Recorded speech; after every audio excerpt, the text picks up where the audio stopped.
Hello again, everyone. Edwin Learnard back once again.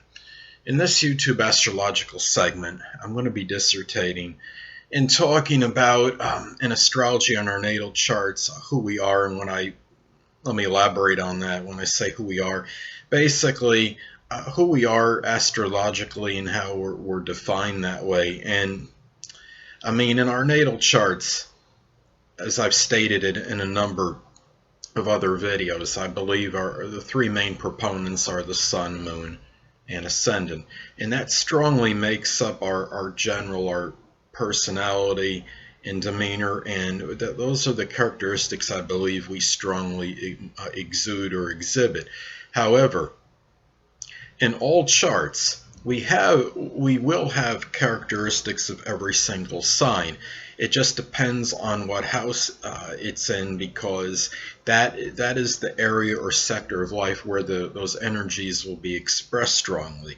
Now, even in natal charts that do not have, if you don't have a sign on the cusp of a house, well, that still doesn't mean you won't exhibit that energy of that sign. If that sign would be intercepted, then that energy would still be exhibited. Now it may be a little more suppressed than usual, or as you know from those that have seen my videos on interceptions, that the interceptions, though, when a sign is intercepted, that energy may be suppressed or held back, but at times you might have like the distortion and vacillation of that energy. And when I say that, I mean you might not use it for a while, but because due to the fact you haven't used it and you've had it bottled up and suppressed for so long, it could actually come out very strongly and figure prominently on other occasions due to the fact that it was held up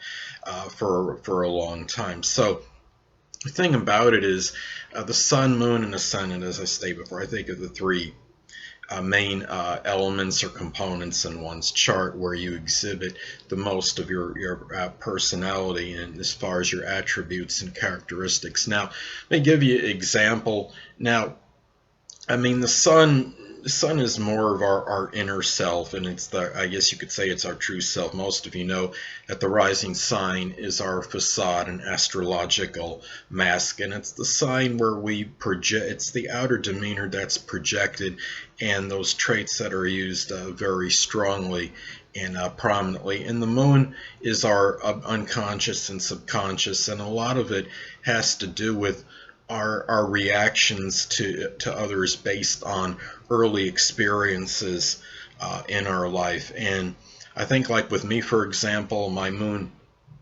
being in Gemini, I think what it is the moon is also associated with the mother. And I think what happens with me is sometimes I remember some things that my mom may have said in the past, and just things that I picked up from others in my early years in my childhood, and a lot of my responses might even be things that my mom had said to people in the same verbiage and the same kind of sentences, etc. So I think that definitely plays a role. And those three elements are very strong: the sun, moon, and ascendant. And also your chart ruler can figure very strongly as well. Your chart ruler is many of you may know that it's the sun, it's the planet that rules your first house, cusp, or ascendant.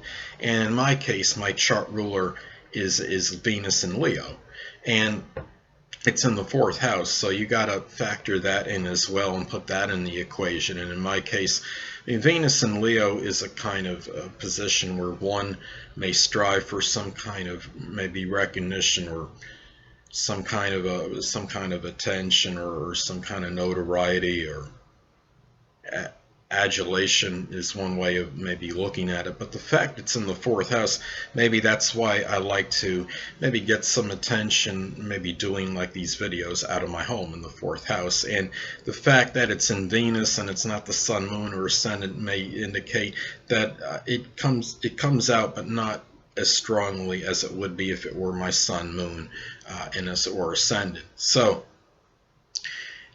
I guess you could say my Taurus rising would have a Venus and would have some Leo flavoring to it. But anyway, That being said, another thing that's important in our charts as far as our composition astrologically, I believe, is our chart or final signature.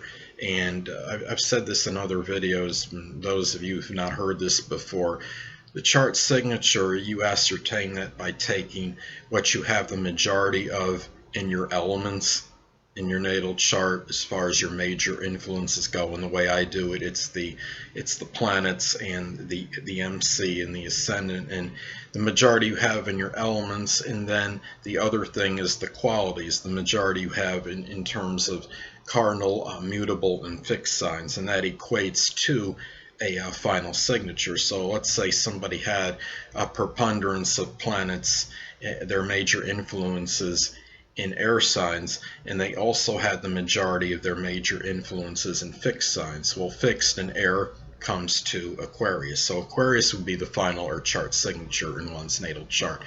And the thing about it is, what's really essential is that even when you do all these things, it's also important to look at really your chart pattern can play a role as well. And if you have, even if your chart, say, by signs shows a lot of gregariousness and extroversion, you have a Leo ascendant, but let's say you have a lot of your majority of your planets are on the bottom half of the chart below the horizon in houses 1 through 6, you'd definitely be more, might be more reticent, more introverted than your typical Leo personality, outer personality, I should say.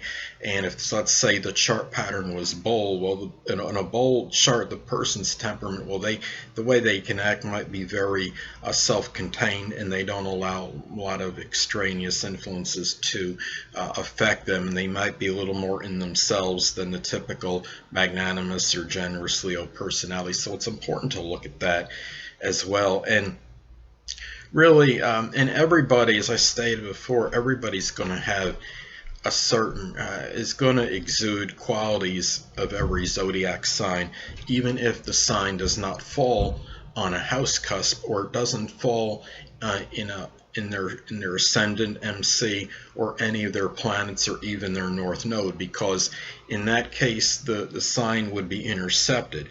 And in my case, I do have the north node in Pisces, but let's say somebody didn't, and let's say, like in my case, I have Pisces intercepted in the 11th house, right?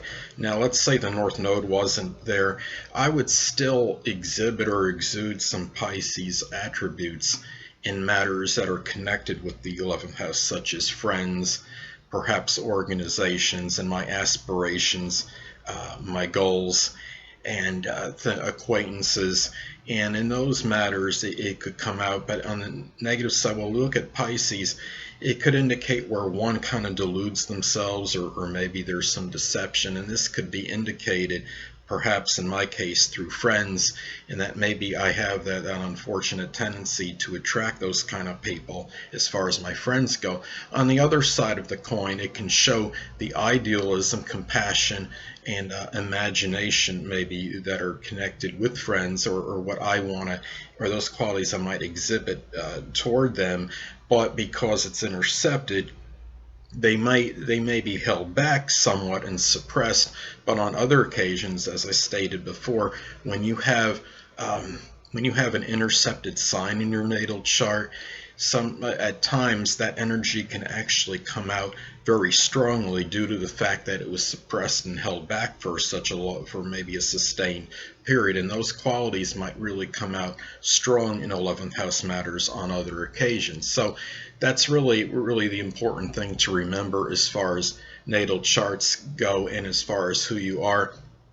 And also, when people have progressions and transits, there might be a little change in that person's perhaps in their personality, what they're showing others to some point. Let's say that somebody with Gemini rising, Gemini is a sign that's could be quick-witted, very mercurial, changeable, versatile, being able to make very strong interest in mental pursuits, But if the progressed ascendant, let's say, goes into the zodiac sign Cancer, during that time when the progressed ascendant is in Cancer, that person may show a stronger interest in matters pertaining to home and family, and may show a little more sensitivity and emotionality in their nature to some degree. Now, the traits and characteristics of Gemini rising aren't eradicated because that's always with you in your natal chart, but when it goes over by progression into Cancer, they might have a little blend of the zodiac sign Cancer element in their outer demeanor and personality. Well, anyway, people, that'll conclude this YouTube astrological segment for Who Am I, in as far as our natal charts go. And stay tuned next time, where I'll be continuing my series on the signs on the house cusp in the natal chart. Two things I want to get with you on before I head out. Firstly, the stars may impel but do not compel. And secondly, never isolate any single astrological element, aspect, planetary placement, position, configuration, influence, or what have you, and make an analysis of a person, astrologically speaking, based on this alone, because astrologically speaking, the person is the sum of all their components in their natal chart, and not just one. Until next time, people, stay well.